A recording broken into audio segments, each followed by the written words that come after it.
আপনি যান সৌদিতে যেয়ে দেখুন প্রচুর পরিমাণে বাবলা গাছ ভর্তি। আশ্চর্য ব্যাপার, প্রচুর পরিমাণে। সে কেউ লাগিয়ে রাখে না, আপনি হয়। পাহাড়ের দিকে তাকিয়ে দেখুন, গোটা পাহাড় জুড়ে জঙ্গল ভরা। আশ্চর্য ব্যাপার, পাথরের পাহাড়। আমি গতকালকে একটা পাহাড়ে গেছিলাম, গতকাল না পরশু আসামের একটা পাহাড়ে। আমি কালকে সকালে আসাম থেকে ফিরেছি। জি, তো আসামের একটা পাহাড়ে উঠলাম, একটা গুহায় গেলাম। এত পরিমাণ ঠেসা জঙ্গল, কল্পনা করা যাবে না। নেকড়ে বাঘ আছে, বাঁদর আছে, এছাড়া ভল্লুক আছে, সাপ আছে, তার ভিতরে ঠেসা জঙ্গল, ঠেসা। কিন্তু ভাবার এটাই যে গোটা পাহাড়টা পাথরের। সুবহানাল্লাহ বাড়িয়ে আমরা মাটিতে ধান রুই, তাতে টাইম টু টাইম পানি দিতে হয়। জি, তো ওই পাহাড়ের মাথায় পানি দেয় কে? তাহলে মরুভূমির মাঝেও মরুভূমির বসবাসকারী মানুষদের শুদ্ধ নিঃশ্বাস আর শ্বাস প্রশ্বাসের জন্য যে ব্যবস্থাও দরকার, ওটা মানুষ করিনি বাবু, আল্লাহ পাক করিয়ে রেখেছেন। আমার আল্লাহ পাক এত কিছু সেবা দিয়েছেন শুধু আমাদের জাগতিক সুখ শান্তি সুস্থতার জন্য। আল্লাহ বললেন কি, বান্দা তোরে পৃথিবীতে সৃষ্টি করে পাঠিয়েছি, তুই এই সবগুলো দেখবি, ভোগ করবি, আর আমার জন্য তুই গোলামি করবি, তবেই আমার এই পৃথিবী সাজানো সার্থক হবে। কথা ঠিক না ভুল? জি ভাই, কথার কথা। আমি একটা ঘর বানিয়ে কীর্তিপুরের লোকদের ভালোবাসি, তো কজনকে বললাম, ভাই একটা ঘর বানিয়েছে, একদিন আসুন, একটু মেহমানদারি করব, আর একটু দেখে শুনে যাবেন। তা আপনারা গেলেন, গিয়ে খারাপও বললেন না, ভালোও বললেন না। আমি আমার মানবিকতায় যতটুকু পারলাম মেহমানদারি করলাম। পরে বলবো, কি লোক রে বাবা, হয় বল ভালো হয়েছে, নয় বল খারাপ হয়েছে, কিচ্ছু না বলে এরা চলে গেল। মনে মনে হবে না? হবে না? আমারও হবে, আপনারও হবে। আরে সত্যি আমার ঘর বানানোর কোনো ত্রুটি থাকতে পারে, তা আপনি একটা মন্তব্য করতেই পারেন যে ভাই আপনি ঘর বানিয়েছেন ঠিকই, কিন্তু এই সিস্টেমের ঘরটা ঠিক হয়নি, কি এই জানলাটা এখানে দেওয়া ঠিক হয়নি, কি ঘর বানিয়েছেন বড় অথচ এর ধাপ করেছেন ছোট, এটা ঠিক ঘরের জন্য মানানসই হয়নি। নিশ্চিত আপনার এই মন্তব্যটা আমার চোখ খুলে যেত যে সত্যি আমি একটা ভুল করেছি। কিংবা বলে এলেন যে ভাই আলহামদুলিল্লাহ খরচাপাতি করে ঘরটা যা বানিয়েছেন, যে আল্লাহ শকর, খুব দেখার মতন হয়েছে। কথা বলে তো আমরা আল্লাহর জগৎটাকে সুন্দর করে দেখলাম। আচ্ছা আমরা বলুন তো, আল্লাহ যে সুন্দর জগৎটা বানিয়েছেন, এই জগৎটা দেখার ফলে ত্রুটি বিচ্যুতি কিছু আছে বলার মতন ভাবনা চিন্তা আমাদের কারো থাকতে পারে? কিচ্ছু নেই, কিচ্ছু নেই। ভাবতে অবাক লাগে, 70,000 বর্গ কিলোমিটার সাহারা মরুভূমি বানিয়েছেন আল্লাহ, দুদূর শুধু বালি উঠছে, আর কিচ্ছু নেই। জি প্রিয় ভাইরা আমার, 10,500 কিলোমিটার, 10,500 কিলোমিটার সুন্দরবন, 4,000 ভারতে, 6,500 বাংলাদেশে। থোড়াই এমনি বানিয়েছেন, এমনি বানিয়েছেন ভাইরে। তো আমরা আল্লাহর সৃষ্টি নৈপুণ্যতায় কোনো ত্রুটি দেখতে পাই না। আমার আল্লাহ কোরআনে বলেছেন, খলাকা সাবআ সামাওয়াত, এই বান্দারা আমি আল্লাহ সৃষ্টি করেছি 7 আসমান, তিবাকান, স্তরে স্তরে। জি, খলাকা সাবআ সামাওয়াতিন তিবাকা মা তারা ফি খালকির রহমান মিন তাফাউত। সুবহানাল্লাহ। আল্লাহ বলেন, বান্দা তুই যতই দেখিস আমার এই সৃষ্টির ভিতরে কোথাও কোনো পার্থক্য, কোথাও কোনো খুঁতখাঁত তুই খুঁজে পাবি না। আল্লাহ চ্যালেঞ্জ যে আমি এই যে স্তরে স্তরে 7টা আকাশ বানিয়েছি, তুই এথায় কোথাও কোনো ত্রুটি, কোনো ঘাটতি, কোনো রকমের কোনো অসম্পূর্ণতা তুই খুঁজে পাবি না। কার চ্যালেঞ্জ? এরপরে মানুষ যদি মাথা ঠকে কিছু বার করতে পারবে? হ্যাঁ, তাহলে এক কথায় বলতে হয় যে আল্লাহর সকল সৃষ্টি প্রশংসার যোগ্য। ঠিক না ভুল? জি বান্দা, কি কথাই না আল্লাহ বললেন, অফি আনফুসিকুম আফালা তুবসিরুন। ও বান্দা, তুই পৃথিবীতে ঘুরতে না পারিস, তোর ওখানে যা নাই অন্য জায়গায় আছে, কিন্তু যাওয়ার মতন তোর নসিব হয়নি। বান্দারে, তোর কিছুই দেখতে হবে না, তুই তোর মানব দেহটা নিজে নিজেরটাই দেখ, ওইটুকু দেখলেই তোর জ্ঞান চক্ষু খুলে যাবে, তোর কিচ্ছু দেখতে হবে না। তুই দেখ না, তোর এই দেহের ভিতরে মাটি আছে, তোর দেহের ভিতরে পানি আছে, তোর দেহের ভিতরে আগুন আছে, তোর দেহের ভিতরে বাতাস আছে, তোর দেহের ভিতরে লিভার আছে, তোর দেহের ভিতরে ফুসফুসি আছে, তোর দেহের ভিতরে হার্ট আছে, তোর দেহের ভিতরে কিডনি রয়েছে। ভাই, এই সবগুলো একটা মানব দেহে, এই সব। এরপরে তোর কথা বলার জবান দিয়েছি, দেখার চোখ দিয়েছি, শুনবার কান দিয়েছি, হাঁটার জন্য পা দিয়েছি, কাজের জন্য হাত দিয়েছি, খাবারের টেস্টের জন্য তোর জিহ্বা দিয়েছি, খাবার চর্বণ করার জন্য, চিবানোর জন্য তোর দাঁত দিয়েছি। বান্দা, তুই ব্রেন খেলাবি, তোর মস্তিষ্ককে আমি তীব্র করে দিয়েছি। তুই তোর দেহটাকে নিয়ে শুধু ভাব, আমি আল্লাহর কাছে তুই মাথা নত করতে বাধ্য। ঠিক না ভুল? তোর অন্য কিছু ভাবতে হবে না, তোর দেহটা নিয়ে ভাব।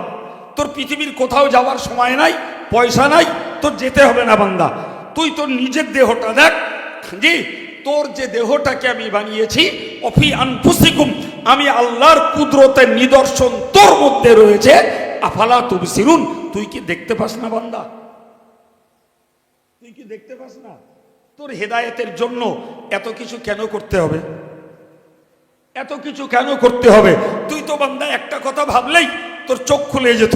আল্লাহ আমারে বোবা বানায়নি, কালা বানায়নি, অন্ধ বানায়নি, আমাকে খোঁড়া বানায়নি, আমাকে নুলো বানায়নি, আমাকে একটা কর্মঠ, শক্তিশালী, বুদ্ধিজীবী, সামাজিক জীব হিসাবে আল্লাহ পাঠিয়েছেন।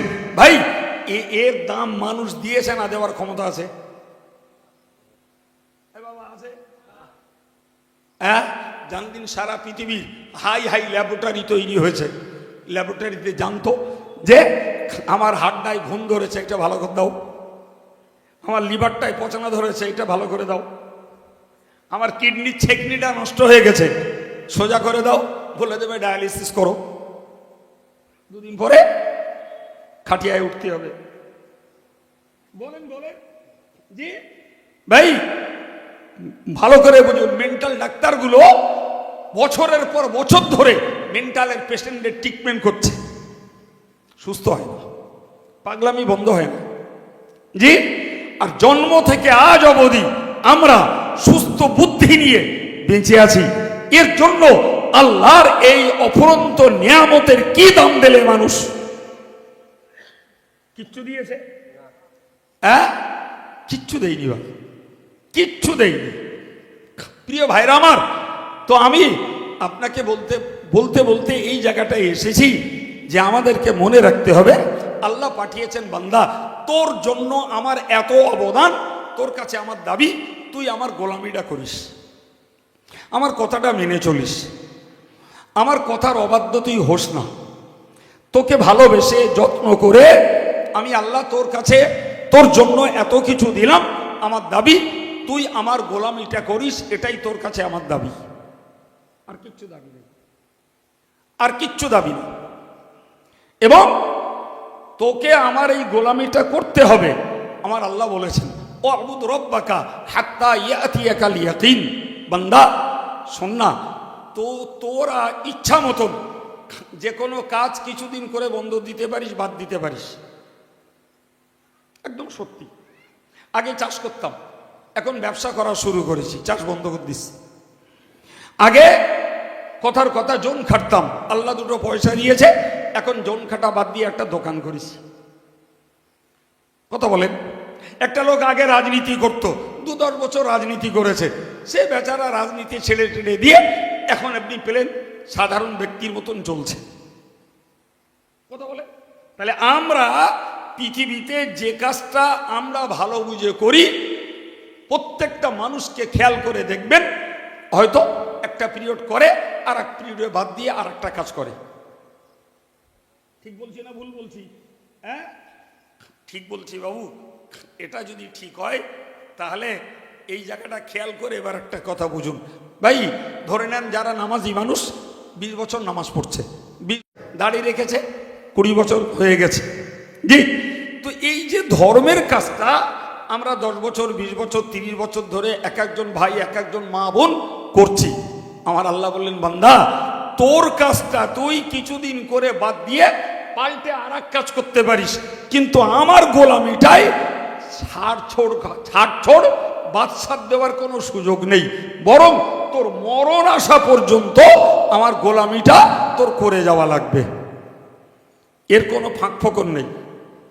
সাধারণ লোক তো দূরের কথা, বড় থেকে বড় আল্লাহর ওলি, এমনকি নবী থেকে নবী, এমনকি বিশ্বশ্রেষ্ঠ মহামানব আমাদের রসুলুল্লাহরও তার ইন্তেকাল পর্যন্ত কোনো এবাদাতে আল্লাহ তাকে ছাড় দেননি।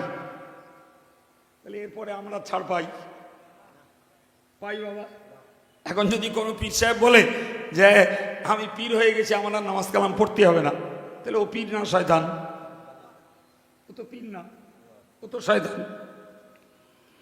প্রিয় ভাইরা আমার, আমি আপনাকে বোঝাতে চাইছি আল্লাহর ইবাদত আমাকে মউত পর্যন্ত করতে হবে। ভাইরা আমার, এই কথাটা যে একটা হেদায়েতের বার্তা, এই জ্ঞানটা যার থাকবে সে যদি ইবাদত গুজার হয় বাকি জীবনটা আঁকড়ে ধরে রাখবে। সে যদি ইবাদত গুজার না হয় তাহলে আমার আগের কথাগুলো ভাববে যে আল্লাহ এত কিছু দিয়েছেন অথচ আমি আল্লাহর গোলামি করি না, তাহলে নিশ্চিত আমি একটা আল্লাহর বিশ্বাসঘাতক বান্দা। আমি বলবো না, তার বিবেক বলবে।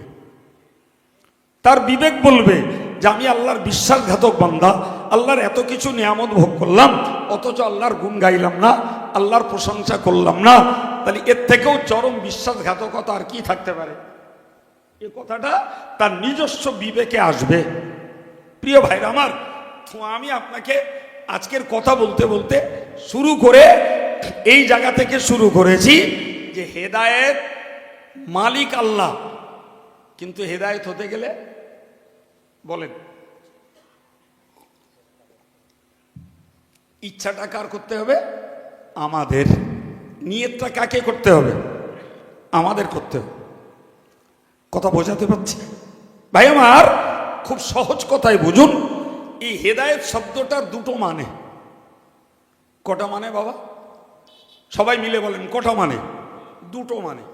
একটা মানে হলো হেদায়েত মানে হলো ইরাআতুত তরিক, যার বাংলা মানে হলো রাস্তা দেখিয়ে দেওয়া। কি দেখিয়ে দেওয়া? রাস্তা দেখিয়ে দেওয়া। ধরুন আমি এই জায়গাটার একটা অপরিচিত মানুষ, তো এই মক্তবটার সামনে দাঁড়িয়ে আমি একজনকে বললাম, ভাই আমি এই কীর্তিপুর বৈঠকখানায় উঠব, কোন দিকে যাব? তুমি বললেন তো চেনার কোনো অভাব নেই, তো এই একটাই রাস্তা, আপনি সোজা সোজা এই দক্ষিণ দিকে চলে যান, 5 মিনিট গাড়ি চালান, সামনে কীর্তিপুর বৈঠকখানা। এর নাম হলো হেদায়েত। কেন? আমার ওই ভাইটা আমাকে রাস্তাটা দেখিয়ে দিয়েছে। আর আমি আর একজনকে বললাম, ভাই আমি একটু কীর্তিপুর বৈঠকখানায় যাব, রাস্তাটা বুঝতে পারছি না। বেচারা মোটর সাইকেলে ছিল, আমার বললে উঠুন, আমাকে তুলে নিয়ে বৈঠকখানায় গিয়ে নামিয়ে দিয়ে বললেন এই হচ্ছে বৈঠকখানা। ক্লিয়ার হয়েছে? এই পার্থক্য মাথায় গেছে বাবা? তাহলে একটা হলো জায়গায় থেকে রাস্তা দেখিয়ে দেওয়া, আর একটা হলো সঙ্গে করে নিয়ে জায়গায় পৌঁছে দেওয়া। পার্থক্যটা বোঝা গেছে? মনে রাখবেন, সারা পৃথিবীর নবী থেকে শুরু করে আমার মতন একজন অযোগ্য টুনকো খুচরো বক্তা, নবী থেকে শুরু করে এই সবার কাজ হলো রাস্তা দেখিয়ে দেওয়া। সুবহানাল্লাহ বল। রাস্তা দেখিয়ে দেওয়া।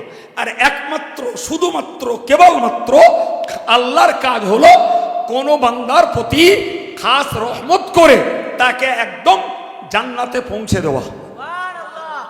ওটা কোনো পীরির বাচ্চার যোগ্যতায় নয়, ওটা কোনো মুফতি সাহেবের যোগ্যতা না, ওটা কোনো নবীকেও আল্লাহ দান করেননি ওই পাওয়ার যে তুমি ডাইরেক্ট বলে দাও এ জান্নাতে যাবে আর ও জাহান্নামে যাবে। এই অথরিটি নবীকেও আল্লাহ দেননি। ক্লিয়ার হন ভালো করে? তাহলে আল্লাহ পাক একমাত্র কাউকে সরাসরি বেহেদায়েত থেকে তুলে একদম হেদায়েতের চূড়ান্ত স্তর জান্নাতে পৌঁছে দিতে পারে। কে পারে বাবা? আল্লাহ। আর নবী থেকে শুরু করে সমস্ত বক্তাদের কাজ হলো মানুষকে রাস্তা দেখিয়ে দেওয়া। ভাই এই রাস্তায় যাও, গেলি বৈঠকখানায় চলে যাব। এখন আমার সমাজের যে সমস্ত ভাইয়েরা মায়েরা যারা পৃথিবীতে এসেছেন আর খোদার অফুরন্ত নিয়ামত ভোগ করছেন, জি, এরপরেও তারা যদি আল্লাহর গোলামি না করে, তারা যদি আল্লাহ পাকের আনুগত্য স্বীকার না করে, তারা যদি আল্লাহর কথা মতো না চলে, তাহলে আমাদের মতো লোকেদের দায়িত্ব হলো, ভাই আপনি ওই পথটায় যাবেন না। ও পথটায় গেলে পরিণতিতে জাহান্নামের আগুন রয়েছে। আপনি এই পথটায় যান, পরিণতিতে আপনার জন্য জান্নাতের চিরসুখ রয়েছে। সুবহানাল্লাহ। তাহলে তো ভাই এই যাকে দেখাচ্ছি তার জান্নাতের চিরসুখের লোভী হতে হবে। এ কি বলেছি শব্দটা? জান্নাতের চিরসুখটা ভোগ করার লোভ তার মধ্যে থাকতে হবে, আর জাহান্নামের আগুনের কষ্টটার ভয় তার মধ্যে থাকতে হবে। তবে তো আমি পথ দেখাই আর আমার আরেকজন মুসল্লি ভাই তিনি যদি আরেকজনকে পথ দেখান, ভাই যে লোকটার জান্নাতে যাওয়ার লোভ আছে ওই লোকটা পথ দেখবে, যে লোকটা জাহান্নামের ভয় আছে সে লোকটা যদি ওই পথে থেকে থাকে তাহলে ফিরবে। কিন্তু যার ভিতরে জান্নাতের লোভ নাই, জাহান্নামের ভয় নাই, ভাই যতই রাস্তা দেখিয়ে দেওয়া হোক সে তো রাস্তা নেবে না। বাপ এ বাবা নেবে? জি প্রিয় ভাইরা আমার, কোরআন শরীফের একটা আয়াত বলছি শুনুন।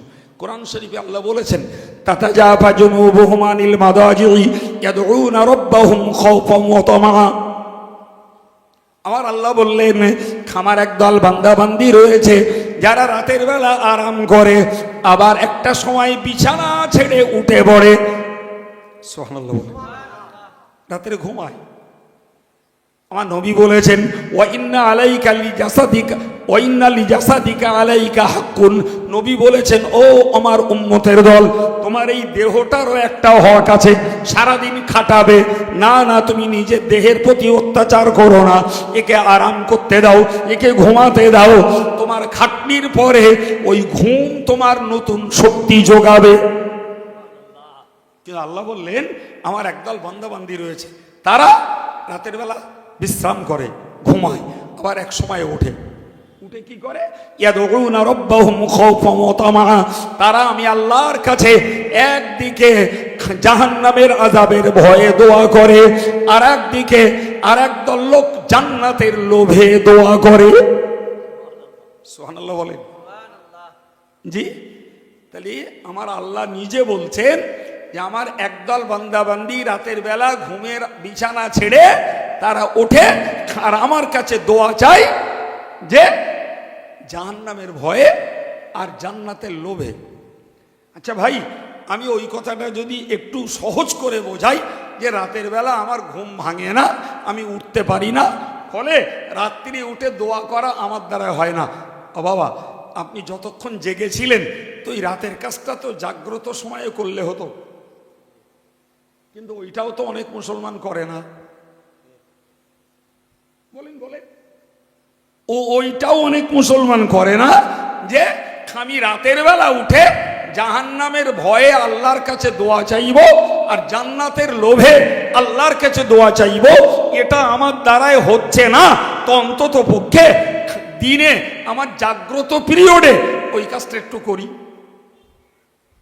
বিশ্বাস করুন ভাই, যে এইটা যদি বান্দা নিজের মন থেকে বুঝলো, ভাই ওর হেদায়েতের জন্য আল্লাহ পাক রহমত নাজিল করতেন। কিন্তু ও রাতে ওঠে না, দিনেও আল্লাহর কাছে হাত তোলেন। আছে না নাই? প্রচুর লোক যে আমি দিনের বেলায় যখন আমি জাগ্রত তখন রাতের কাজটা দিনেও অন্তত করি। রাতে করলে গুরুত্বটা বেশি ছিল, ফজিলতটা বেশি পেতাম। দিনে করলে আল্লাহ পাক আমাকে মাহরুম তো করবেন না। কিন্তু আসল ঘাটতি হলো অন্য জায়গায়। এর ভিতরে জাহান্নামের ভয় নাই আর ও জান্নাতের লোভ। এখন বলেন ও রজব আলী সাহেব কি অজ করে এদের হেদায়েত দেবে, আব্দুল মুহিত কি বলে এদের সোজা করে দেবে, আর কাইয়ুম সাহেব আর কি বলবে? চাহিদা তো নিজের নেই। জি, কোরআন শরীফে আল্লাহ বলেছেন জানেন, কোরআন শরীফে আল্লাহ বলেছেন মক্কার কাফেররা না, আমার নবী যখন দিন প্রচার করছিলেন তো মক্কার কাফেররা বলছিল জি কেন আল্লাহ এই নবী হিসাবে ফেরেশতা পাঠাই? কারে, কার কথা বললাম? জি, যে রসুল যখন দিন প্রচার করছিলেন কাফেরদের দাবি ছিল যে আমাদের মতো একটা মানুষ, আমাদের সমাজে তার জন্ম, আমাদের সমাজে তার বেড়ে ওঠা, সে একটা দরিদ্র, তার সৈন্য সমান্ত নেই, তার অর্থকড়ি নেই, একটা কাঙাল, সে নবী। আল্লাহর যদি নবী পাঠানোর দরকার হতো তাহলে আল্লাহ ফেরেশতা পাঠাতো। কাদের দাবি? জোরে বলে। জি, খুব ভালো করে বুঝুন। এখন যদি আমার সমাজের হেদায়েত যারা হয়নি, ওই ভাইয়েরা, ওই মায়েরা, ওরা যদি গোলতানি করে বলে হেদায়েত যদি হতে হয় কাইয়ুমির কাজ না, রজব আলীর কাজ না, মুহিতির কাজ না, আনতে হবে ফরেন বক্তা। 1.5 লাখ লেখ, 2 লাখ লেখ, 3 লাখ লেখ, ওর একটা আনলি তাহলে হেদায়েত হওয়া যেত। ইরগা কাজ, ইরা আমাকে বাড়ির দ্বারে চুরুত করে ডাকলেই চলে আসে, ইরগা দ্বারাই হয়? বাবু আপনি বলেন তো, আমাদের আত্মবিশ্বাস অনুযায়ী কাবার যিনি গ্র্যান্ড ইমাম, জি হযরত মাওলানা হাফেজ কারি, এবং তিনি মক্কা শরীফের জাস্টিস আব্দুর রহমান সুদাইস, যার পড়া সব মোবাইলে খুঁজলে পাওয়া যায়। ওই লোকটাকে আপনি দাউদ করে আনেন, ওই লোকটাকে দাউদ করে আনে, 10 লাখ 20 লাখ যা যাবে যাবে। জি, ওরম পয়সা খরচ করার প্রচুর মুসলমান আছে, তো নিয়ে আসেন দিন। ওরম একটা লোকে দাউদ করে আনলেই কি মনে হচ্ছে আমার সমাজের বেহেদায়েতের লোকগুলো হেদায়েত হয়ে যাবে? ভাইরে বিশ্বাস করুন, হেদায়েত যদি কারুর কপালে থাকে, ও শুনতে হবে না, ও শুনতে হবে না, শুধু ওই পায়ের নিচের মাটিটা দেখ বাবা। জি, যত গাছ লাগাই সব এক মাটির রস টানে, উচ্চ হয় তেতো, কুমড়ো হয় মিষ্টি, আখ হয় মিষ্টি, কচা হয় কোষ, জি আর একটা হয় ঝাল, আর একটা হয় টক, সব কটা রস টানে এক মাটি। সুবহানাল্লাহ বাড়ি গিয়ে আর একটু মন খুলে বলা যাবে না? জি, আপনি বলবেন হুজুর আপনারও বুদ্ধি দিনই বলতেই পারেন। যদি বলি কেন, তো বলবেন তো আপনার হুঁসতাল আছে, আখের জাত মিষ্টি তাই মিষ্টি লাগে, উচ্চের জাত তেতো তাই তিতো লাগে। আমি বললাম তাও তো ঠিক। ও ভাই একটু বলেন নবাব। জি, আমরা চাষিবাসী মানুষ, আমরা খুব ভালো জানি ভাই, এই পটলের গেঁড় পুঁতি অথবা নদ পুঁতি, তা থেকে গাছ হয়, জি তা থেকে ফল হয়। পটল একটা সুস্বাদু ব্যঞ্জন, একটা রুচিশীল খাবার। প্রথম উঠলে 200 টাকা কিলো, একটু বাজারে নরমাল হয়ে গেলে তখন দামটা কমে। জি, অর্থশালী মানুষরা ও 200 টাকা কিলো তাও খেতে পিছায় না, সবাই নতুন উঠেছ তো, ওর এখন কদর খুব। ও বাবু একটা পাগলা লোক আমার দেখান দিন, পটল মজাদার, ওটা খায়, গাছ তিতো, জি ব্লাড পারফেক্ট, জি পিউরিটির জন্য, রক্ত শুদ্ধ করার জন্য পটলের গাছ খায়। একটা পাগল খুঁজে দেখান পটলের গেঁড়কে দেখিয়েছে, বলেন ওর বেলা কারুর তার কাটে না, যে গাছ খাচ্ছি ফল খাচ্ছি, গেঁড়টা একটু খেয়ে দেখি, যে গেঁড়িতে গাছ বেরোচ্ছে, যে গেঁড়িতে ফল বেরোচ্ছে ওইটা একটু খাই। ওরাম তার কারুর কাটে না, বলো কাটে? কপাল পোড়া রে, আমার মতন আব্দুল কাইয়ুমের কথায় তোর নসিবে যদি হেদায়েত না জোটে, তো ওপারের বক্তার এপারের কন্ট্রাক্টেবল 50,000-এর বক্তা আর সৌদি থেকে উড়িয়ে আনা ইমাম সাহেবের ও শুনতে হবে না। তুই শুধু এইটা ভাবকে যা যে শিকড় বিষ, গাছ তিতো, ফল মিষ্টি, এ যে খোদার কুদরতের কৃতিত্ব, তুই ওই খোদার কাছে মাথা নত করবি কেন? এবার ভাব। কথা বলে ও আখ গাছ তিতো, আখ গাছ মিষ্টি তাই মিষ্টি লেগেছে, উচ্চে গাছ তিতো তাই তিতো লাগছে, রস মাটি টানলেও তা আমি বুঝে গেলুম। এটা আমার বোঝাও দিন, তোমার ঘেলু কতটা দেখি আমি একটু, যে গেঁড় বিষ, গাছ তিতো আর ফল মিষ্টি। হ্যাঁ, হেদায়েত হতে গেলে ওয়াজ লাগে শুধু? হ্যাঁ, হেদায়েত হতে গেলে ইচ্ছাটা লাগে। জি, ওই আল্লাহর কাছে মাথা নত করব, ওই আল্লাহর সিজদা করে সুবহান রাব্বিয়াল আলা বলবো, ওই আল্লাহর হুকুম মেনে না খেয়ে রোজা রাখবো, ওই আল্লাহর হুকুম মেনে আল্লাহর ইবাদত গৃহ মসজিদ, আল্লাহর ইবাদত কোরআন শিক্ষার জায়গা, মক্তব, মাদ্রাসা, এগুলোকে আমার কষ্ট উপার্জিত পয়সা দিয়ে বাঁচিয়ে রাখবো। টানটা তখন আসে যখন মানুষের ভিতরে হেদায়েতের আলো জ্বলে। কি বলতে যে এ কথাগুলো বললাম ভুলে যাইনি বাবু। মক্কার কাফেররা বলতো এই মুহাম্মদকে নবী বানাবে কেন? পয়সা নেই, কড়ি নেই, লোক নেই, জন নেই। জি, সহজ বাংলা কথায় মুহাম্মদের পিছনে কেউ নেই। সত্যিই ছিল না?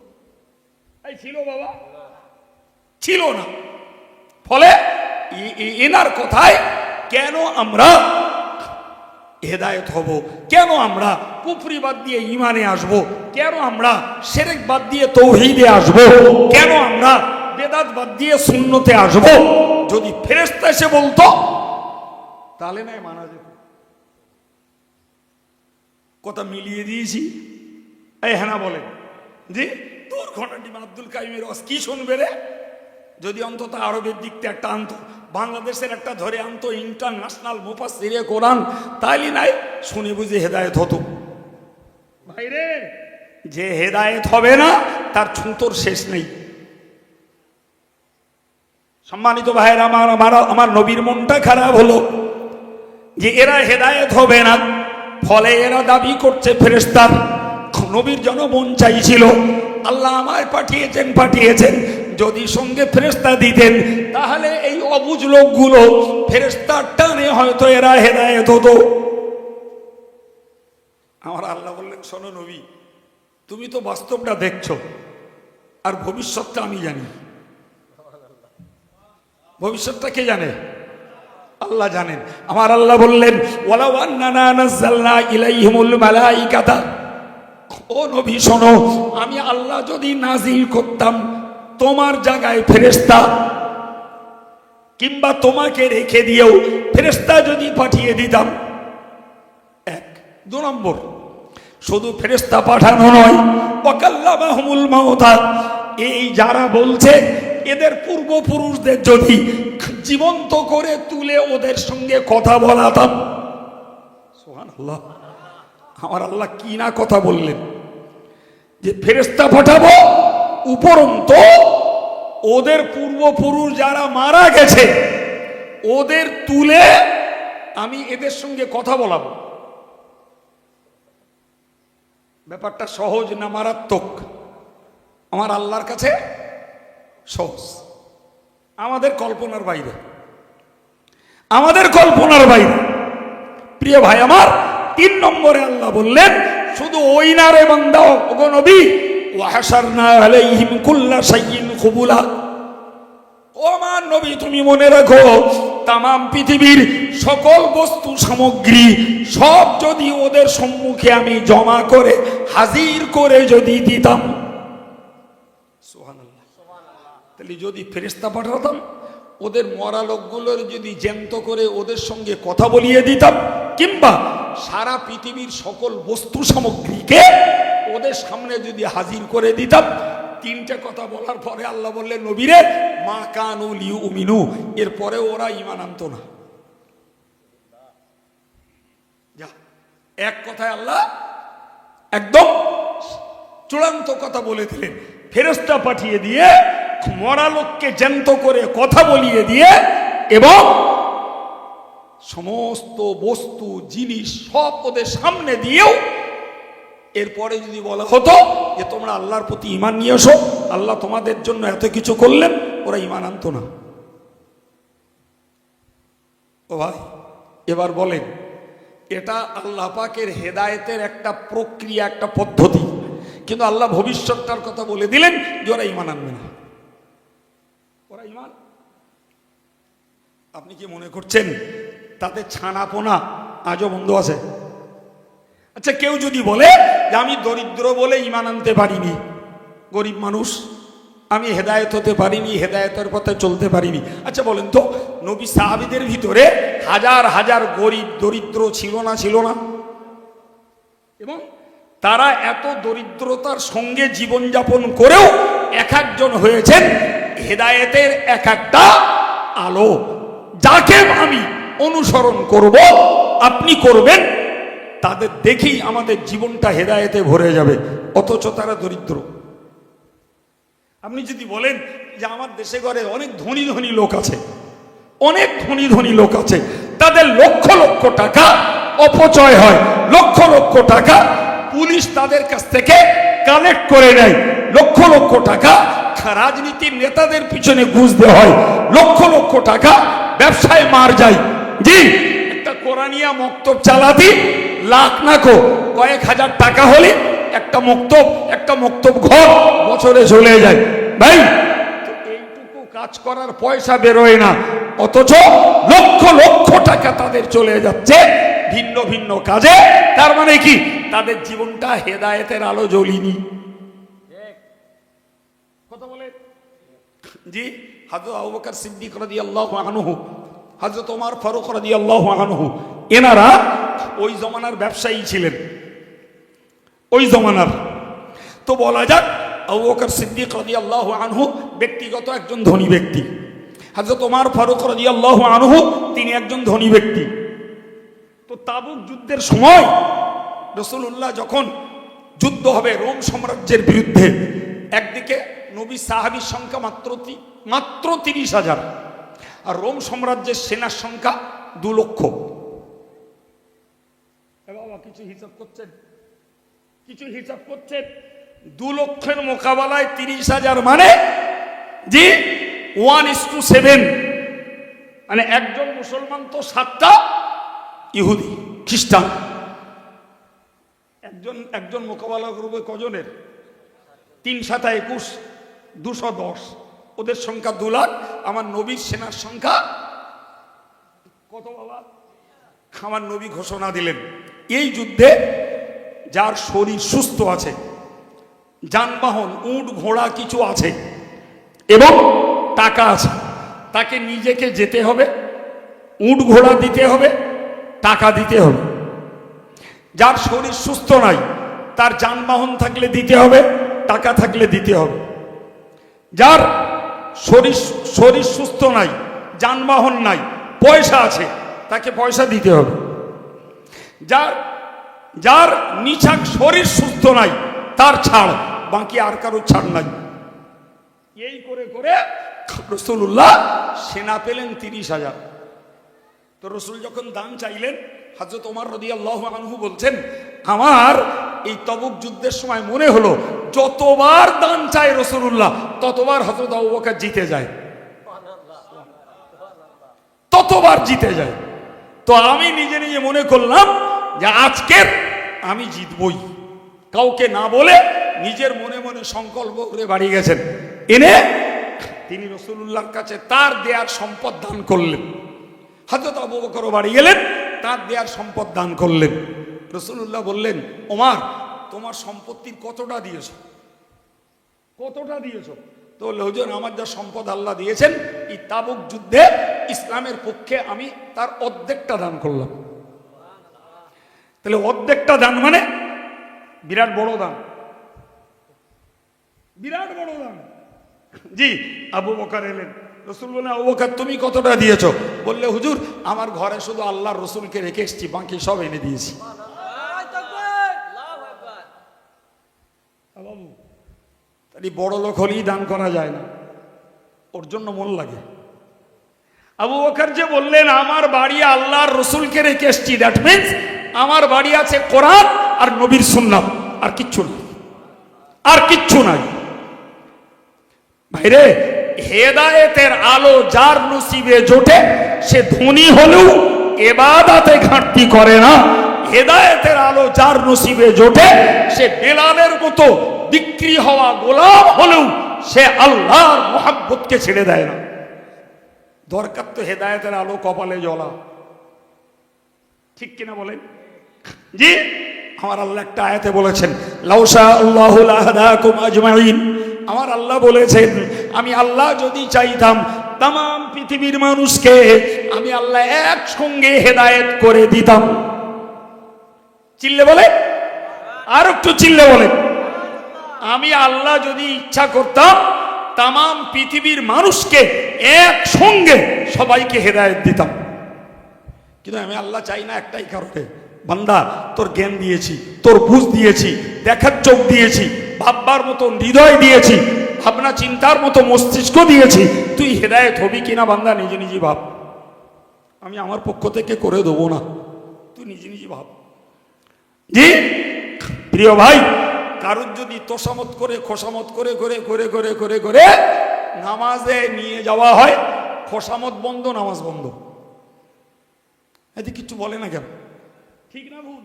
আর কেউ যদি নিজে টানে যায়, বলেন বলেন, ওরে আপনি জমাত শুরু হবে, ওর বলবেন দাঁড়া তোর সঙ্গে একটা কথা আছে, বলে এখন দাঁড়া আমি নামাজটা পড়ে আসি। ঠিক বলছি না ভুল বলছি? জি, আপনার সঙ্গে গল্প মারতে যে ও জমাতে নামাজ পড়া অভ্যস্ত ব্যক্তি, ও জমাত বাদ দেবে না। তুই ভাই দাঁড়া আমি নামাজটা পড়ে আসি, তারপর শুনতিস। সুবহানাল্লাহ বলে। সুতরাং হেদায়েত যদি নিজের টানে, নিজের জ্ঞানে, নিজের বুঝে কেউ হয়, তাহলে সেটা হবে স্থায়ী, সেটা হবে মহাব্বতের, সেটা হবে ধারাবাহিকতার, ওই ইবাদত চলবে মওত পর্যন্ত। আর হেদায়েত যদি হয় লোকের ফসলানি, লোকের উস্কানি আর লোকের খোসামত আর অনুরোধে, এ যতক্ষণ তোষামত ততক্ষণ ইবাদত, তোষামত শেষ ইবাদত শেষ। ঠিক না ভুল?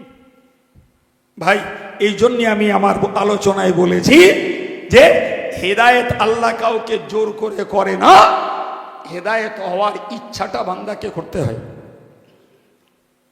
কথা ঠিক না ভুল? কাকে করতে হয়? নিজেকে করতে হয়। নিজে করলে আল্লাহ রহমত করে।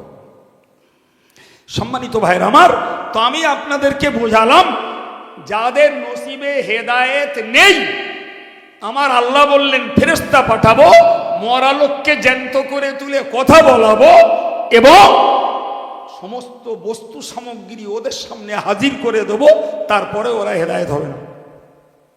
ইস, কি কথা বলুন। শুনুন, কোরআন শরীফের আর একটা আয়াত আপনাদেরকে শোনাচ্ছি। একটা সময়ে মক্কার কাফেররা, নামটা আমার এক্ষুনি খেয়াল নেই, তাদের একটা নেতা নবীর কাছে গেল। নবীর কাছে গেল, গিয়ে বলল মোহাম্মদ তুমি তো এই কলেমা পড়ানোর জন্য, ইসলাম কবুল করার জন্য বারবার পেড়াপেড়ি করছো। ভাই সভাগুলো দিয়ে আমরা জনগণকে কি পেড়াপেড়ি করি? ওই একই পেড়াপেড়ি, ভাই তুই ইমানদার হ, ভাই তুই আল্লাহওয়ালা হ, বাবা তুই নামাজি হ, এ মা বোন পর্দা কর, ভাইরা হালাল রোজগার করেন, এইগুলোই বলা হয় একটা উদাহরণস্বরূপ। তো ওরা বললো মোহাম্মদ তুমি তো হেদায়েতের জন্য বারবার পেড়াপেড়ি করছো, তা আমরা একটা দাবি করছি, আমাদের দাবিটা মেনে নাও, আমরা হেদায়েত হব। সর্বনাশ, সে দাবি শুনলে তাজ্জব হয়ে যাবে। কি দাবি? প্রথম দাবি হলো যে আমাদের বাড়ি মক্কায়, আমরা ব্যবসা করি শামে আর ইয়ামানে। কোথায় কোথায়? শামে আর ইয়ামানে।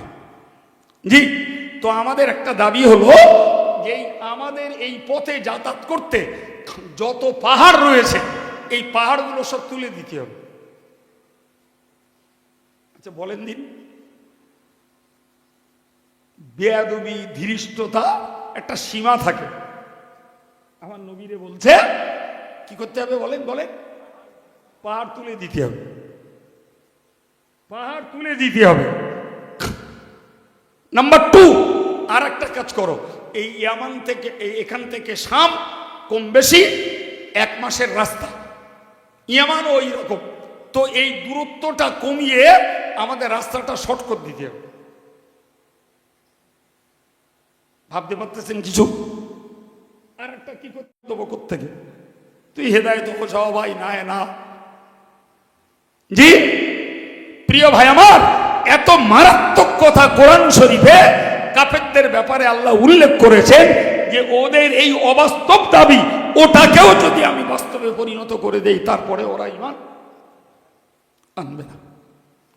জি প্রিয় ভাইরা আমার, আমি এই জন্যই বলেছি যে হেদায়েত হতে গেলে নিজের টান, নিজের ইচ্ছা, নিজের জাহান্নামের ভয়, নিজের মধ্যে জান্নাতের লোভটা তৈরি করতে হবে বাপ, তবে হেদায়েত জুটবে কপালে, না হলে হবে না ভাই।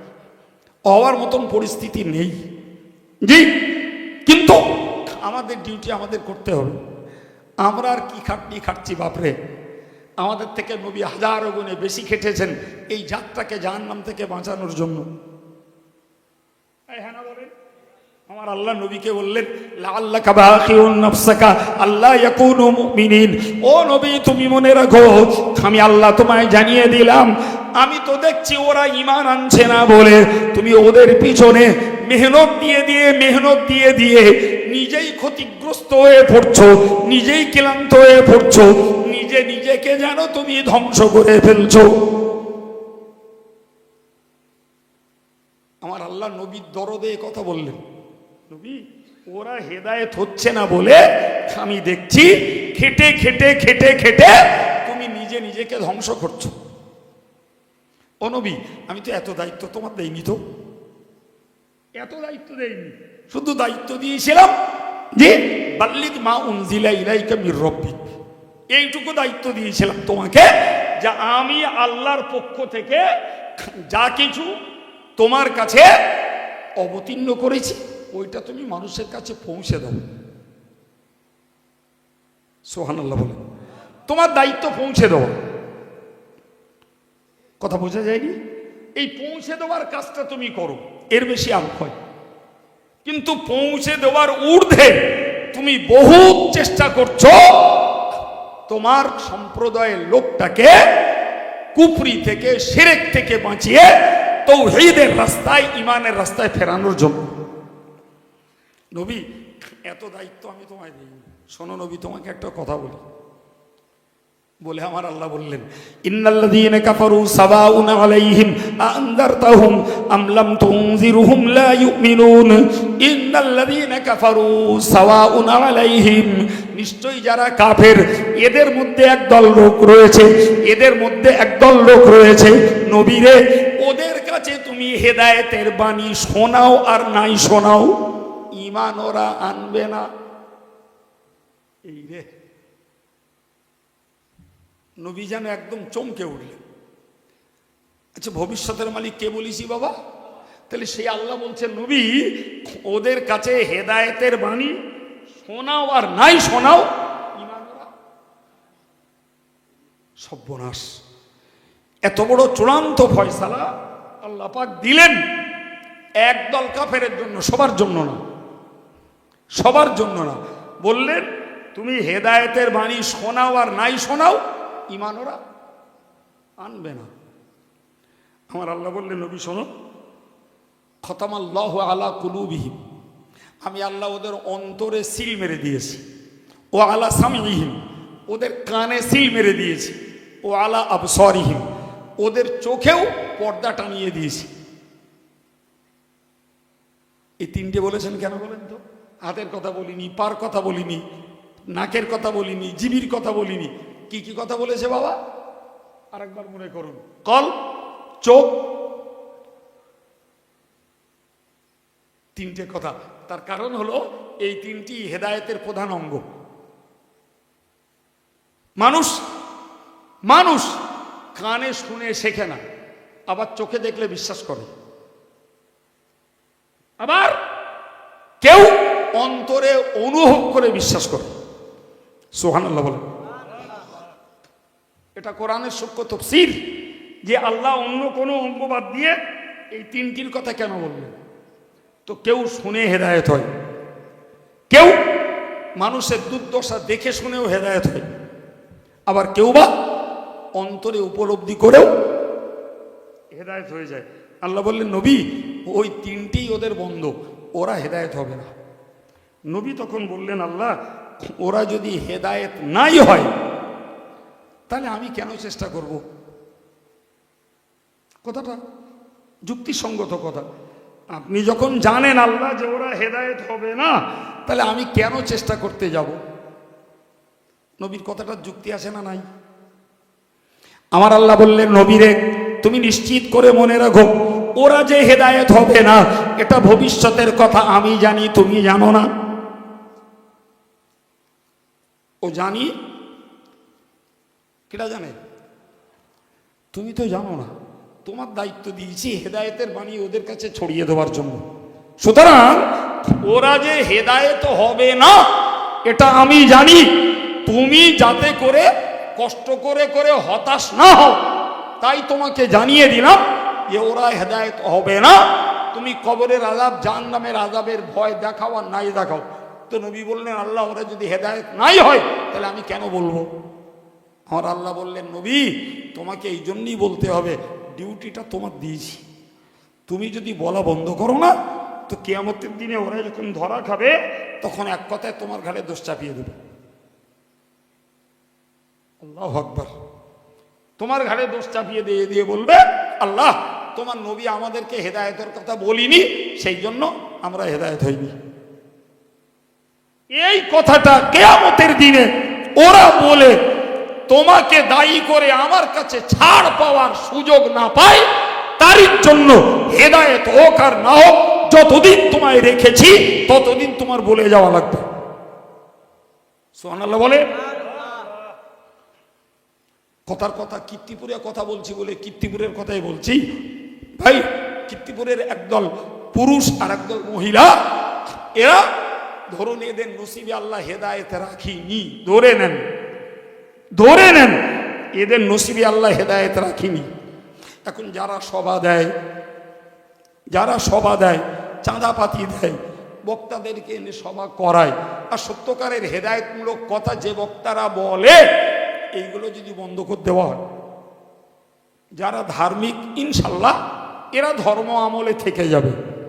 কিন্তু এই নতুন লোকগুলো ওরা কিয়ামতের দিনে ঝুল নেবে, বলবে আমাদের গ্রামের ধার্মিক লোকেরা এই হেদায়েত হতে হবে আমাদের বলিনি। আর ওরা নয় না বলতে পারে, ওরাও তো দুটো হুজুর এনে আমাদেরকে শোনাতে পারত, তাও শোনায়নি, এই জন্য আল্লাহ আমরা হেদায়েত হইনি। আচ্ছা বলেন তো, কীর্তিপুরের লোকেদের এই ঝুল মারার সুযোগ থাকবে?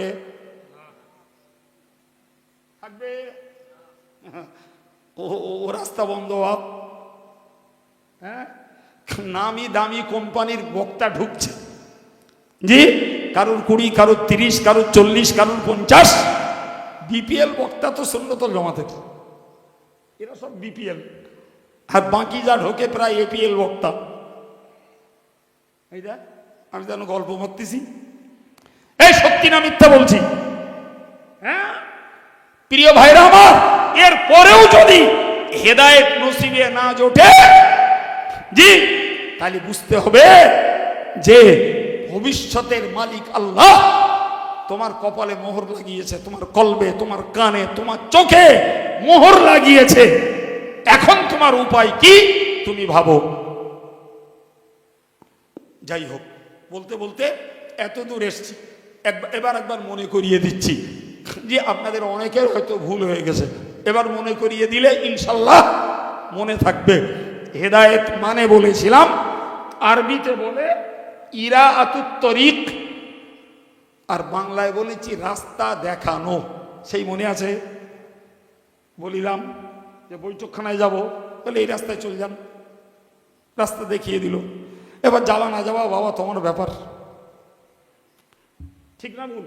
তাহলে নবী থেকে শুরু করে তাম পৃথিবীর সকল ইমাম, মুস্তাহিদ এবং আলে মৌলানা, মুফতি, বক্তা সবার ডিউটি হলো মানুষকে পথটা দেখিয়ে দেওয়া, আর সরাসরি কারো জান্নাতের দুয়ারে পৌঁছে দেওয়া। এই রহমত কার? জোরে বলেন। আমি ছোট্ট একটা কথা বলে বক্তব্য ছাড়বো। একবার দরুদ শরীফ।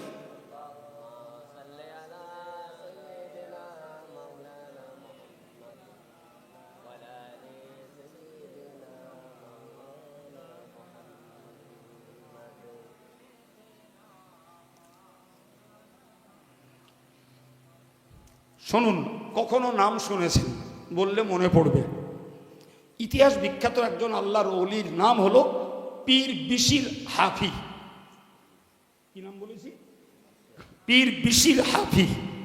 বিশিরটা তার মূল নাম।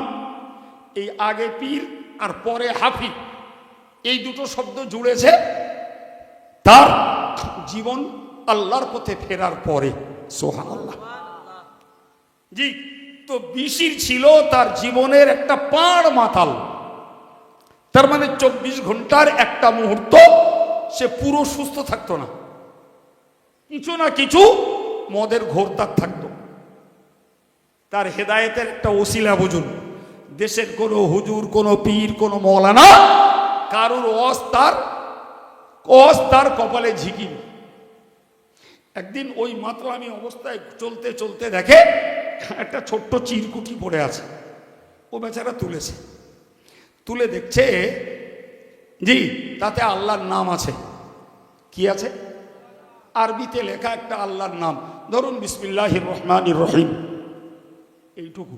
তো মনে মনে করলো যে এটা পড়ে থাকলে কার পায়ের তলায় পড়বে, তো ধরুন ওইটা তুলে নিয়ে একটা উঁচু জায়গায় রেখেছে যাতে লোকের পায়ের তলায় না পড়ে। বাস, অতি তার কপাল খুলে গেছে, অতি কপাল খুলে গেছে। ওই জমানার সুবিখ্যাত আল্লাহর ওলিকে আল্লাহ পাক স্বপ্নে দেখিয়ে দিলেন যে তুমি বিশিরকে যে বলো যে আমি আল্লাহ তার সমস্ত গুনাহকে মাফ করে দিয়েছি। আর আল্লাহর ওলি বিশিরকে চেনে না। সকালবেলা ফজরের নামাজ অন্তে ওনার আমল ছেড়ে উনি বেরিয়েছেন বিশির নামে একজন ব্যক্তিকে খোঁজার জন্য। বিশির নামে আরো কত লোক থাকতে পারে। তো যাকে জিজ্ঞাসা করেন তিনি বলেন, কোন বিশিরকে আপনি খুঁজছেন জানি না, তবে আমরা একটা বিশিরকে জানি, সে তো একটা বদ্ধ মাতাল। তার মতো লোকের আপনার কি প্রয়োজন? তার মতো লোকের সঙ্গে আপনার তো কোনো প্রয়োজন থাকার কথা নয়। আল্লাহর ওলি বললেন, ও বাবা, কি প্রয়োজন সেটা আমি আপনাকে বলতে পারবো না, তবে লোকটা আমার চেনার দরকার। তো মানুষ এত পরিমাণ আল্লাহর ওলিকে হতাশ করে দিল যে ওর মতন ঘৃণ্য লোকের কাছে আপনি কেন যাবেন? এইসব শুনে বুঝে উনি বাড়ি চলে এসছেন। দ্বিতীয় রাত্রি আবার স্বপ্ন দেখলেন যে বিশির হাফিকে যে সুসংবাদ দাও যে আল্লাহ পাক তোমার জীবনের সমস্ত গুনাহকে মাফ করে দিয়েছেন।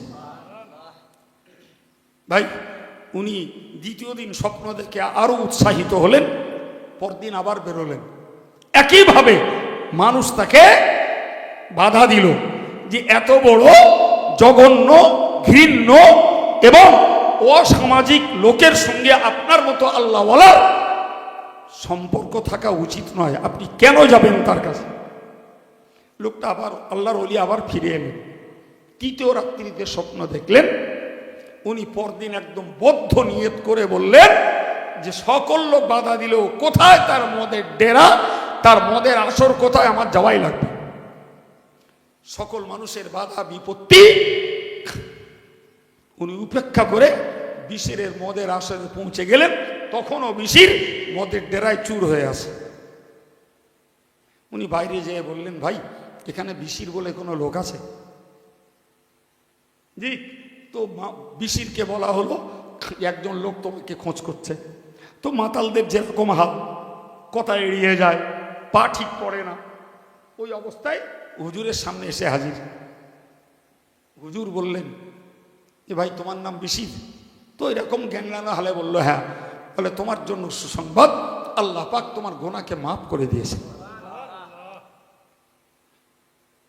বিশিরের চোখের পর্দা উড়ে গেল,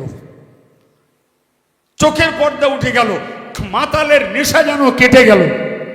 আমার মতন এত বড় ধারাবাহিক পাপী, পাপ ছাড়া আমার জীবনটায় কিচ্ছু নাই, আমার ক্ষমা কিসে? তিনি ভেবে ভেবে ওই কারণটা উদ্ধার করলেন যে আমার জীবনের ভালো কাজ যদি থাকে তাহলে আল্লাহর নাম লিখিত চিরকুটিটা আমি একটু মর্যাদা দিতে উপরে রেখেছি, এইটুকুই আমার জীবনের ভালো কাজ। আর এতেই যদি আমার আল্লাহ আমাকে ক্ষমা করেন, তাহলে যদি আমি পুরোপুরি আল্লাহর পথে চলে যাই তাহলে আল্লাহ পাক আমায় কত না রহমত করবে।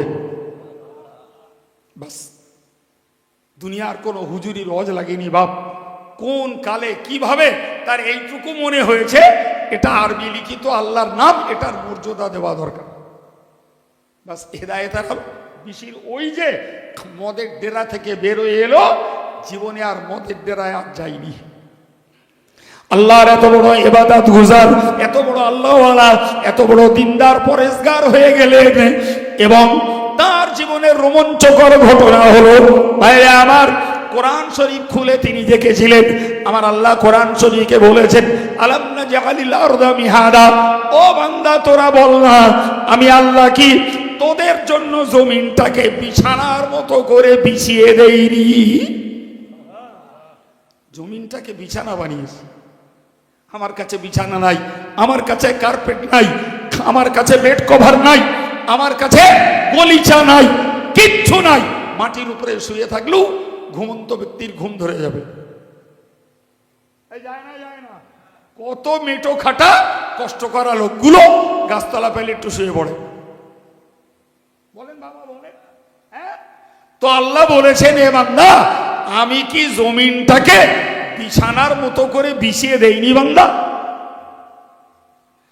বিশির হাফি ওই আয়াতটা নিয়ে ভাবতে লাগলেন, কি জমিন আল্লাহর পাতা বিছানা, আর আমি সেই জমিনের জুতো পায়ে দিয়ে চলবো? যদি আমি সেই জমিনে জুতো পায়ে দিয়ে চলি তাহলে আল্লাহ পাকের পাতা বিছানার সঙ্গে বেয়াদবি করা হবে। পাত থেকে জুতো খুলে ফেললেন। মশলা বুঝুন, তামাম পৃথিবীর নবীরা জুতো পরেছেন। শুনছেন কথা? সাহাবিরা, পীরলিরা, বুজুর্গানে দিনেরা, মৌলানা মুফতি হাফেজ সাহেব, হাজি সাহেব সবাই জুতো পরেছেন। তাহলে আল্লাহর জমিনে জুতো পরা দোষণীয় নয়। কথা বোঝা গেল? যদি দোষণীয় হতো তাহলে নবীরা পায়ে দিতেন না। তাহলে জুতো পরা মূল জায়েজ। কিন্তু বিশির হাফি ওই একটা আয়াতের কথা ভাবলেন যে আল্লাহ এই বিছানা পেতেছেন আর আমি ওতে জুতো পরবো, এই আদবের খাতিরে জুতো খুলে ফেললেন। জীবনে আর জুতো পরেননি। আমার আল্লাহর দেওয়া পুরস্কার শুনুন। বিশির হাফি উজু হালাতে থাকতেন। উজু হালাতে থাকতে যদি পায়ে নোংরা লাগে তাহলে নিশ্চিত সে পাটা আবার ধুতে হয়। অবাক করা আল্লাহর রহমত, বিশির যে পথ দিয়ে চলতেন, গরু, ছাগল, উট এই জাতীয় পশুগুলো সেই পথে কেউ পায়খানা করতো না। আর একটু মহব্বত করে বলেন, সেই পথে কেউ পায়খানা করতো না। সেই যুগ টেলিফোনের যুগ নয়, চিঠি আদান প্রদানের যুগ নয়। ধরে ভাই, একজন ব্যক্তি বিশিরের কাছে আসছেন। বিশিরের বাড়ির কাছে গ্রামে ঢুকবেন, ঢুকতে যেয়ে দেখেন পথে পায়খানা পড়ে আছে। উটের পায়খানা। কার পায়খানা? লোকটা থমকে দাঁড়িয়ে গেল। দাঁড়িয়ে ভাবলো, বিশির কি বেঁচে নেই? বিশির বেঁচে থাকবে আর বিশিরের পথে উঠে পায়খানা করবে? এ তো হয় না। আল্লাহু আকবার। তাহলে তার এই মর্যাদা এলাকাময় আল্লাহ ছড়িয়ে দিয়েছে যে বিশির আমার জমিনের ইজ্জত করেছে, আমার পাতা বিছানার আদব রক্ষা করেছে। আমি আল্লাহ এর খাতিরে তার মর্যাদা দিয়ে তার পথে পশুদেরকে পায়খানা করতে নিষেধ করে দিয়েছে। আল্লাহু আকবার। জি, এই লোকটা ভাবছে, ভাবতে ভাবতে দেখছে বেশ কিছু লোক আসছে গ্রামের ভিতর থেকে। উনি তাদের সঙ্গে সালাম কালাম করে বললেন, ভাই আপনার কোথায় গেছিলেন? বলে, কারণ আপনি জানেন না বিশির হাফি ইন্তেকাল করেছেন, তার জানাজা পড়ে ফিরছি আমরা। লোকটা কেঁদে ফেলল। লোকটা কেঁদে ফেলল। তার ধারণা কত স্বচ্ছ, তার ধারণা কত মজবুত যে বিশির বেঁচে থাকবে আর বিশিরের রাস্তায় উঠে পায়খানা করবে, এটা কখনো হয় না। তার ধারণা সত্যে পরিণত হলো, উঠে পায়খানা করেছে, তার পূর্বেই বিশিরকে আল্লাহ তুলে নিয়েছেন। বাইরে এ হেদায়েত বিশিরের নসিবে খাস খোদার রহমত। বিশিরকে খাস রহমত দিয়েছেন, বিশির জান্নাতের দুয়ারে যোগ্য হয়ে গেছে। প্রিয় ভাই আমার, কিন্তু এ যুগ কার নসিবে হেদায়েত জুটবে আল্লাহ ভালো জানেন বাবু। আল্লাহ পাক কার জন্য খাস রহমত নাজিল করবেন, জি আল্লাহই ভালো জানেন, আল্লাহই ভালো জানেন।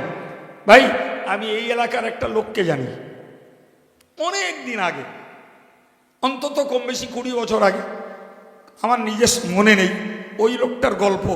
বললে হুজুর আপনি একদিন এই বিড়ি খাওয়ার ক্ষতির ওপরে ওয়াজ করেছেন, আমি সেই দিন থেকে বিড়ি খাওয়া বাদ দিয়েছিলাম, সুবহানাল্লাহ। এবং স্যুট শার্ট যাই পরতাম সব ছেড়ে দিয়েছিলাম, জি সব ছেড়ে দিয়েছিলাম। লোকটা 5 ওয়াক্ত নামাজি, দাড়িওয়ালা, বড় জামা পরা, আল্লাহ শুকর হজও করে এসছে। তাহলে তার জন্য একটা ওয়াজই তার হেদায়েতের জন্য যথেষ্ট হয়ে গেছে। আবার গাদা গাদা ওয়াজ শুনছে, মোবাইলগুলোতে ওয়াজ ভরে রেখেছে, আবার ওই রকম কানে ওয়াকম্যান গুজে দিয়ে রাতের বেলা ঘুমোচ্ছে। আছে না নাই? জি, তাহলে বুঝতে হবে আলেমের ডিউটি হলো রাস্তা দেখানো। বাপ আলেমের ডিউটি কি? এবার যদি আমার নিজের মন চাহিদা করে হেদায়েত হব, তাহলে আলেম রাস্তা দেখিয়ে রেখেছে, বাবা তুমি সেই রাস্তায় চলো, চললে আল্লাহ তোমাকে রহমত করবে, আল্লাহ তোমাকে রহমত করবে। জি, অন্যথায় তুমি ওয়েট করো, দেখো বিশিরির মতন তোমার কপাল খোলে কি না, খুললে গেল।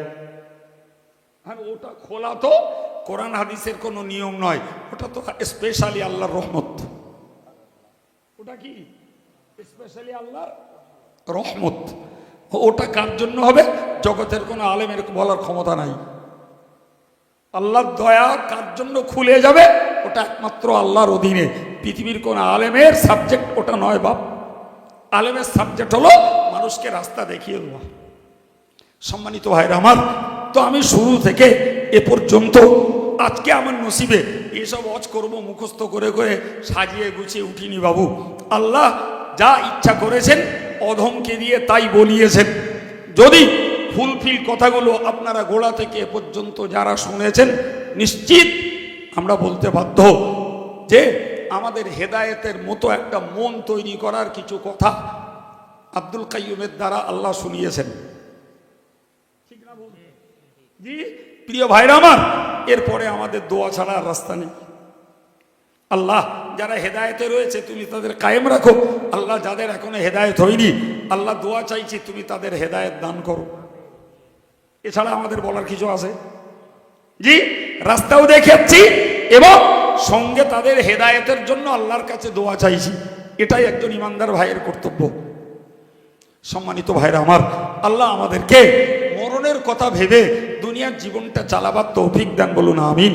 আর একটু জোরে সরে বলেন আল্লাহুম্মা আমিন। প্রাণ খুলে একটু দরুদ শরীফ আল্লাহুম্মা।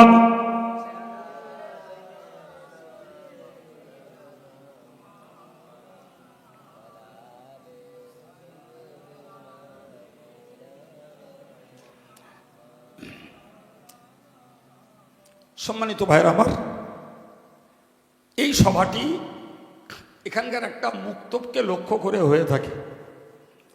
জি, মসজিদটা বেশ একটু দূরে, ফলে অনেক আগে থেকে এই পাড়াস্থ কিছু ভাইরা, নামাজি ভাইরা, তারা জমাতের সঙ্গে নামাজ পড়ার জন্য এই ঘরটা ব্যবহার করেন। আর এলাকার বাচ্চা কাচ্চাদের জন্য আমার একজন মা, তিনি বাচ্চাদের কোরআন শিক্ষা দেন। এই বছর 3-4 হলো মনে হয়, সঠিক সময়টা মনে নেই।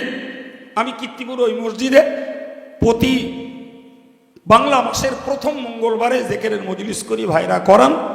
তো কিছুদিন করার পরে এখানকার মক্তবের ভাইরাও আমার কাছে দাবি করলো জি তৃতীয় সপ্তাহের মঙ্গলবারে এখানেও জিকির হয়, সেই মক্তবটাতেই। জি, তো আমি আসি, তো আমি এর ব্যাকগ্রাউন্ড জানতাম না। তো প্রথম যখন আসি জিজ্ঞেস করলাম এখানে কি হয়, তো প্রথমত বললেন আমরা বাচ্চা কাচ্চাদের এখানে পড়ানো হয়, আর আমরা মসজিদটা দূরে জমাতে যেতে পারি না সবসময়, কাছাকাছি এখানে আমরা জমাতটা নামাজ পড়ি। তো আমরা যারা থাকি আমরা একটু জিকির করব বলে ঠিক করেছি। তো সেইখান থেকে 3-4 বছর হয়ে গেল আমি তৃতীয় সপ্তাহে মক্তবে আসি প্রত্যেকটা বাংলা মাসে, আর প্রথম সপ্তাহে ওই মসজিদে আসি। ভাইর আমার, তো মক্তব ঘরটা বেশ অনেকটা পয়সা খরচা করে তৈরি করা। তো এই ঘরটাকে বানাতে বেশ কিছু পয়সা দেনা রয়েছে। আমার একজন ভদ্র মহিলা জি তিনি এর তত্ত্বাবধান করেন, আর এখনকার যারা ছেলেরা আছে বিশেষ করে আমাদের শফিক ভাই বা অন্যান্য যারা আছে সঙ্গী, তারা মিলেমিশে এই সমস্ত কাজগুলো করান। তো এ পর্যন্ত একাধিকবার এ জলসায় এসেছি, আজও পর্যন্ত এ জলসার জন্য কোনোদিন এই কালেকশন করা হয়নি এই মাহফিলে। তো আজকের ভাইরা দাবি করছেন যে মক্তবটার অনেকটা দেনা রয়েছে, যদি একটু কালেকশন করে দেন। জি, তো ভাবতে হবে একজন মা মানুষ, তিনি এত বড় ঝুঁকি নিয়ে মক্তবটা চালাচ্ছেন, তিনি বেতন নেন না, বিনা বেতনে পড়ান। জি, আর ঘরটাতে 5 ওয়াক্ত নামাজও হয়। তো আপনাদের কাছে একদম সরল প্রাণে দাবি করছি, ভাই কতটুকু পারেন এই দেনাটাকে উসল করার জন্য, আমার সেই মায়ের হাতটাকে একটু উসল করে দেওয়ার জন্য 200 টাকা, 500 টাকা, 100 টাকা, 20 টাকা, 50 টাকা নগদ দেন। আর যারা স্থানীয় ভাই আছেন, যদি মনে হয় যে কোরআন শিক্ষা প্রতিষ্ঠান এবং জমাতে নামাজ আদায় হচ্ছে, তো আমি 500 টাকা আজকে পাচ্ছি না, 2 দিন পরে দেব। আব্দুল্লাহ মক্তবের সঙ্গে বিজড়িত, আলহামদুলিল্লাহ 500 টাকা দেবে। আল্লাহ কবুল করুন, বলুন আমিন। একটু বলেন ভাই, একদম খোলা মনের দাবি।